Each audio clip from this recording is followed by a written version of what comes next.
Bueno, recta final, estaba mirando la hora. Sí, tiempo suficiente para charlar un rato con el amigo Antonio Burgos y si es posible ir con el compañero Michel que nos va a enseñar a hacer bolillos. ¿Tú has practicado esto alguna vez? No, pero mi madre lo hacía, ¿Ah, sí? me acuerdo perfectamente. Y mi hermana todavía sabe hacerlo y ha enseñado a gente en Alhama ¿Sí? a hacer bolillos, mi hermana, efectivamente, sí. Tiene que ser eso entretenido, ¿eh, Antonio? Uf, eso es mántrico, la gente entra ahí... Mántrico. Tú siempre le buscas la parte filosófica a la historia. Sí. Bueno, este señor nos ha visitado más de una ocasión y pertenece a ese centro multidisciplinar que se llama Centro Idealia, en el que a partir de mañana, por ejemplo, se va a abrir la apertura de un curso de filosofía práctica. Me gusta mucho una cosita que encontraron en un cartel vuestro.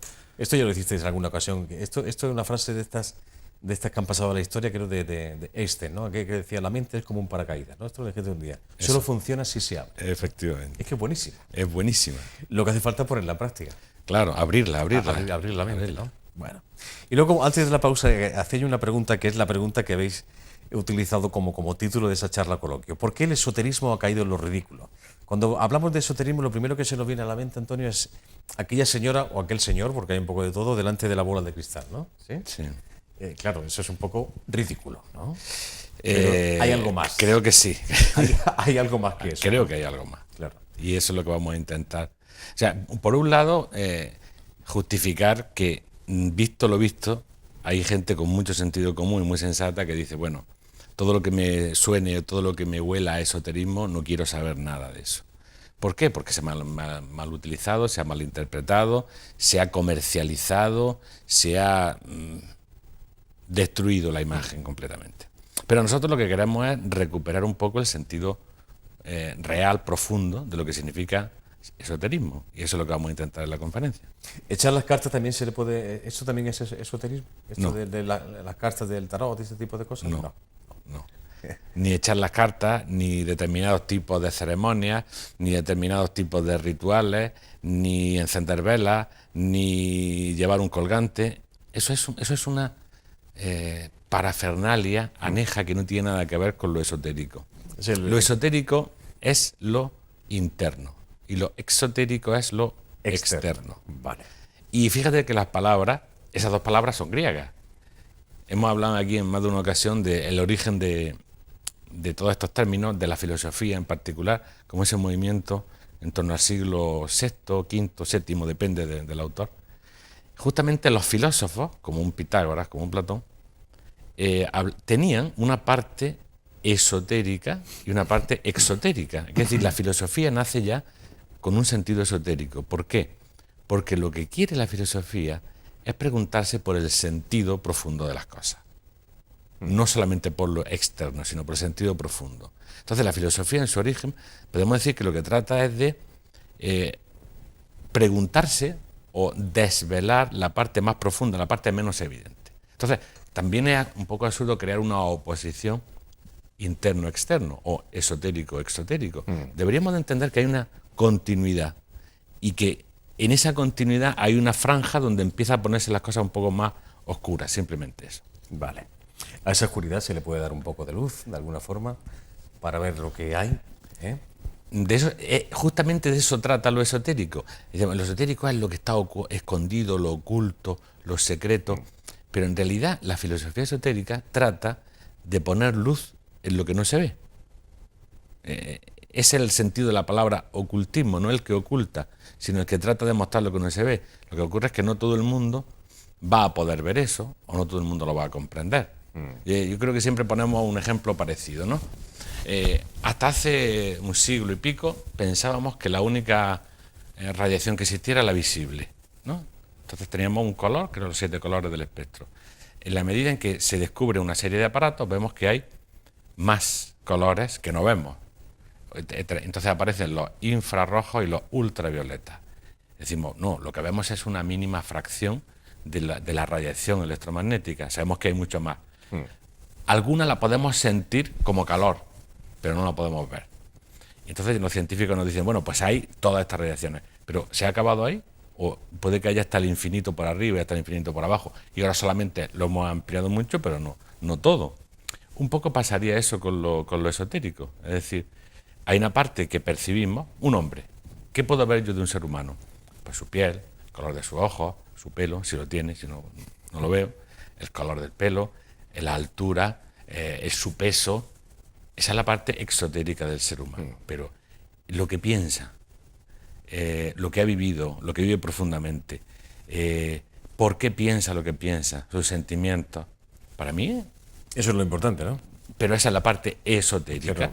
Entonces lo que no podemos montar es una parafernalia. La New Age tiene mucho que ver con todo esto. Pasa que esa parte tiende a ocultarse por temor a que te puedan dañar de alguna forma, ¿no? Sí, en parte lo más sutil o lo más profundo, ni nosotros mismos somos conscientes de ello, y somos conscientes lo ocultamos. Cuando se habla de algo esotérico siempre se asocia con, Antonio, con alguna secta, alguna historia, ¿no? En fin, a ese ocultismo que tú decías, algo...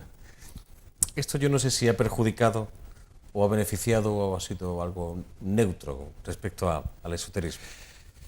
A ver, el problema de lo esotérico, o de esa parte interna del hombre y de la vida, es que desde hace mucho tiempo, porque en Grecia, en la escuela de filosofía teníamos sabios que podían decir esto es así, esto no es así, porque lo sabían. Como ahora tenemos un científico que en física te puede decir esto es así, esto no es así, o en química esto es así, esto no es así.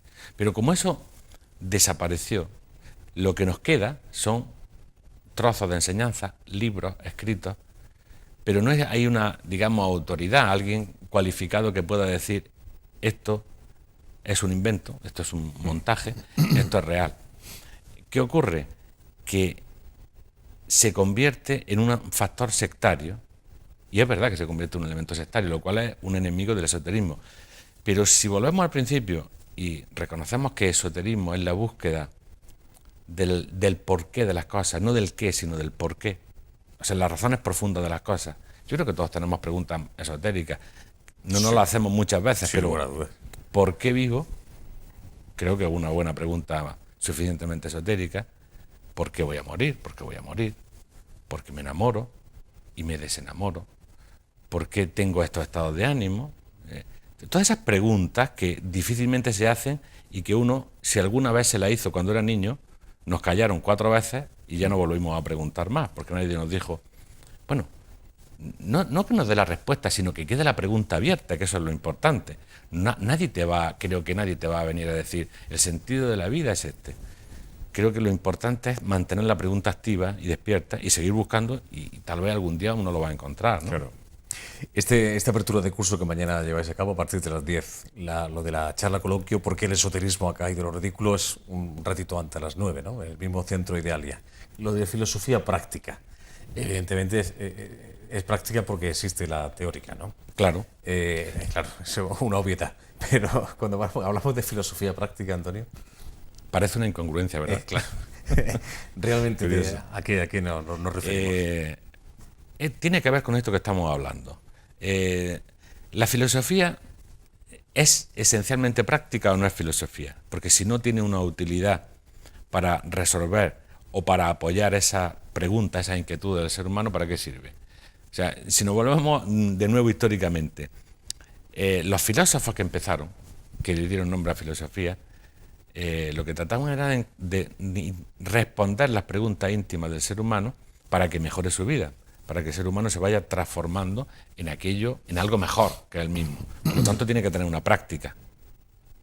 Si no tiene una práctica, si es simplemente teórico, no es filosofía, será una especulación intelectual.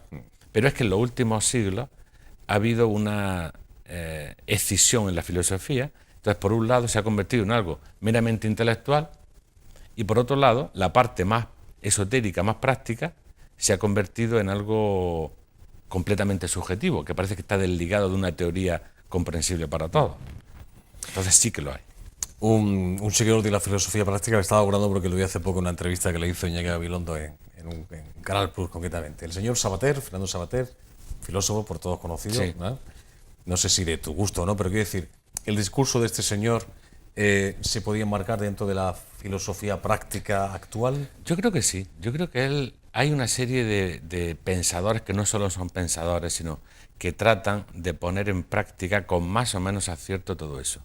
Tú fíjate, el otro día, en La Voz en El Ideal salió, no quiero hacer propaganda de nadie, un artículo se llamaba inteligencia espiritual. Me encantó y empecé a investigar un poco sobre eso, porque todos hemos oído hablar de la inteligencia emocional. O sea, primero surgió la inteligencia intelectual, aquel famoso coeficiente de inteligencia que se medía la rapidez, la capacidad de relacionar, algo meramente mental. Eso se quedó un poco obsoleto y aparece la inteligencia emocional, que es la capacidad de comprender las propias emociones y expresar las propias emociones. Y ahora hay un paso más, que es la inteligencia espiritual, que tiene mucho que ver con todo esto que estamos hablando. Lo que ocurre es que no permea tan fácilmente como la inteligencia emocional. Es decir, la inteligencia emocional, con todo este fenómeno de la New Age, ha convertido ese crecimiento interno humano en algo como muy facilón.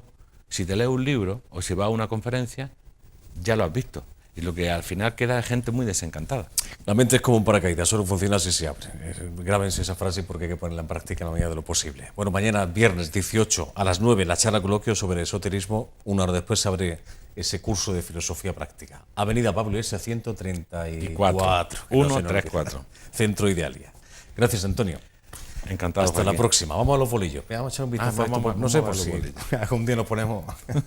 Veces que era algo. Mi hermana es magnífica. Magnífica. De Alhama. Bueno, vamos a lo diré, la Asociación de Bolilleras. Michel, bienvenido, buenas tardes, hombre. Adelante. Joaquín, no sé si escuchas de fondo este sonido.